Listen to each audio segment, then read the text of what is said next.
श्री स्वामी समर्थ.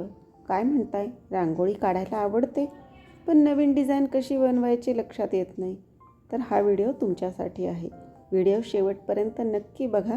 यातून तुम्हाला मस्तपैकी छान 6 फुलं काढायला मी शिकवणार आहे.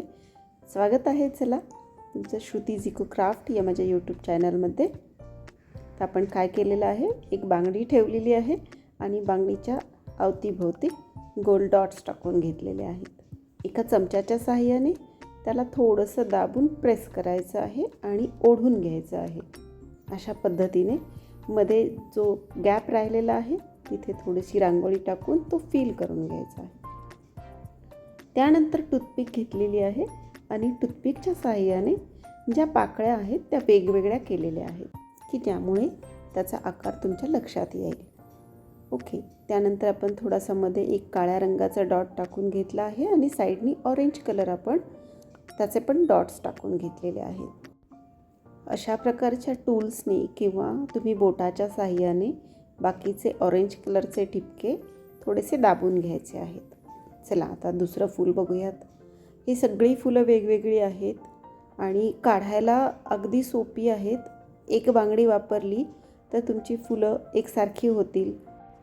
हे फूल मी चौकोनी करत आहे म्हणून 4 डॉट्स टाकले आधी मोठे आणि मग त्याच्या साईडनी आपण छोटे डॉट्स, थोडेसे छोट्या साईजचे डॉट्स टाकून घेतलेले आहेत. कारण आपण वेगवेगळ्या आकाराची वेगवेगळ्या टूल्स वापरून फुलं कशी बनवायची हे आज शिकत आहोत. 6 वेगवेगळी फुलं दाखवणार आहे मी. व्हिडिओ शेवटपर्यंत नक्की बघा आणि ही फुलं वापरून तुम्ही त्याच्यापासून वेगवेगळी डिझाईन तयार करू शकता. तर ही जी सिरीज आहे याच्यात मी असंच दाखवणार आहे की तुम्हाला सुरुवातीला फक्त फुलं कशी बनवायची, मग पानं कशी बनवायची, त्याच्यापासून मग डिझाईन कशी बनवायची, असं बेसिक गोष्टीपासून सुरुवात करून मी तुम्हाला दाखवणार आहे. तर ही सिरीज पण नक्की बघा शेवटपर्यंत. अशा प्रकारे आपलं फूल तयार झालेलं आहे. आपण आता तिसऱ्या फुलाकडे वळूयात. तिसऱ्या फुलाला पण मी परत एक बांगडी घेतली आहे आणि बांगडीच्या साहाय्याने आपण गोलाकार त्याचे डॉट्स टाकून घेतलेले आहेत. बांगडीच्या बाहेरून डॉट्स टाकले तर जरा फूल मोठं होतं, आतून टाकले तर जरा छोटं होतं. ही पण एक त्याच्यातली टिप आहे, लक्षात ठेवा. फूल जर छोटं काढायचं असेल तर डॉट आतून टाका. आता माझ्याकडे अजून एक ही टूल आहे. याच्या साहाय्याने फक्त ओढून घेतलेलं आहे. जे चमच्याने केलं तेच आपण या टूल्सनी केलं, पण त्याचा आकार लगेच बदलला, त्याची डिझाईन लगेच बदलली. तुमच्या लक्षात आलं असेल. सेंटरचा डॉट टाकून आपण त्याच्यातसुद्धा एक वेगळा रंग भरून घेणार आहोत.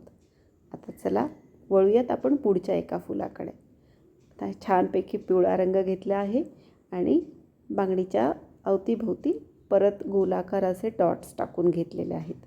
ही त्याची बेसिक गोष्ट आहे की बांगडी आणि आजूबाजूला टाकलेले डॉट्स सगळ्यांच्या बाबतीत हीच गोष्ट करायची आहे आपल्याला. तर आपण बांगडी काढून घेऊया. त्यानंतर माझ्याकडे एक पेन आहे. या पेनच्या साहाय्याने मी याला परत प्रेस करून घेतलं आहे. वेगवेगळ्या टूल्सनी तुम्ही प्रेस केलं की त्याचा आकार वेगवेगळा होतो आहे, हे तुमच्या लक्षात येतं आहे का? नीट व्हिडिओ शेवटपर्यंत बघा म्हणजे तुम्हाला पूर्ण लक्षात येईल. परत आपण डॉट्स टाकून परत त्याच पेनच्या साहाय्याने आपण त्याला प्रेस करून घेतलेलं आहे आणि मग सेंटरमध्ये एक छान मोठा डॉट टाकून त्याला चमच्याच्या साहाय्याने प्रेस करायचं आणि त्याच्यामध्ये अपोजिट कलर टाकायचा.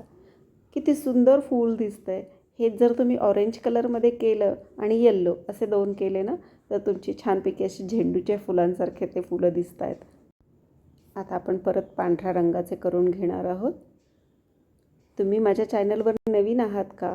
जर नवीन असाल तर आधीचे व्हिडिओ पण तुम्ही नक्की जाऊन बघा. या चॅनलवर तुम्हाला अनेक सणांबद्दल किंवा वेगवेगळे समारंभ असतात आपल्याकडे, त्या प्रत्येक बेसवर आधारित रांगोळ्या बघायला मिळणार आहे आणि बेसिक जे बिगिनर्ससाठी लागणाऱ्या गोष्टी आहेत त्याही तुम्हाला बघायला मिळणार आहेत की रांगोळी काढायची कशी, ठिपक्यांची रांगोळी कशी काढायची, पाण्यावरची कशी काढायची. आणि या आधीच्या अनेक व्हिडिओला तुम्ही इतके छान छान कमेंट्स केलेत त्याबद्दल खरंच खूप धन्यवाद. तुमचं एक लाईक आणि एक कमेंट खूप सारा उत्साह देऊन जातं आणि म्हणूनच मला वेगवेगळ्या संकल्पनेवर आधारित अजून छान व्हिडिओ करावेसे वाटतात. तर आपण फूल परत पहिल्यासारखं केलं आहे, पण टूथपिकच्या सहाय्याने त्याचा शेवट आपण काय केलेला आहे, थोडासा बाहेर ओढून घेतलेला आहे. तर तुम्ही बघू शकता, एवढी छोटी गोष्ट केल्याने ते फूल अगदी बदललेलं दिसतं आहे, वेगळं दिसतं आहे, हो की नाही. आता आपण शेवटचं फुलाकडे वळूयात. शेवटचं फूल आपण बांगडीच्या मध्यभागी एक मोठा डॉट टाकलेला आहे आणि तो हाताच्या साहाय्याने थोडासा प्रेस गोल करून घेतलेला आहे आणि एक छोटं टोपण घेतलं आहे. त्याच्या साहाय्याने आपण त्याच्या पाकळ्या बनवून घेतल्यात आणि मग सेंटरमध्ये पूर्ण रंग फिल करून घ्यायचा. बघूयात हे पण फूल कसं होतं आहे ते, नक्की बघा तुम्ही. आता आपण मध्ये पण हाच कलर टाकून घेतलेला आहे. तुम्हाला हवं असेल तर इथे अपोजिट कलर पण टाकू शकता. तर अशा पद्धतीने त्याचा जो शेवट आहे पाकळीचा, तो त्याच टोपणनी परत थोडासा दाबून घ्यायचा आहे. आता ही जेव्हा आपण खाली फरशीवर करतो ना, तेव्हा तो व्यवस्थित दाबला जातो. ते खाली माझ्याकडे पाट आहे, त्यामुळे थोडंसं हाताने परत त्याला मी राहिलेला रंग नीट केलेला आहे. अशा प्रकारे हे फूल पण आपलं पूर्ण झालेलं आहे. तर तुम्हाला हा व्हिडिओ कसा वाटला मला कमेंट करून नक्की सांगा. जर तुम्ही या चॅनलवर नवीन असाल, पहिल्यांदा व्हिडिओ बघत असाल, तर सबस्क्राईब करायला अजिबात विसरू नकात आणि तुमच्या मैत्रिणींसोबत अवश्य शेअर करा. अशाच वैविध्यपूर्ण रांगोळी आणि डेकोरेशन बघण्यासाठी श्रुतीज इको क्राफ्टला नक्की फॉलो करा. तर पुन्हा भेटूयात या सिरीजच्या नवीन भागात. तोपर्यंत बाय बाय.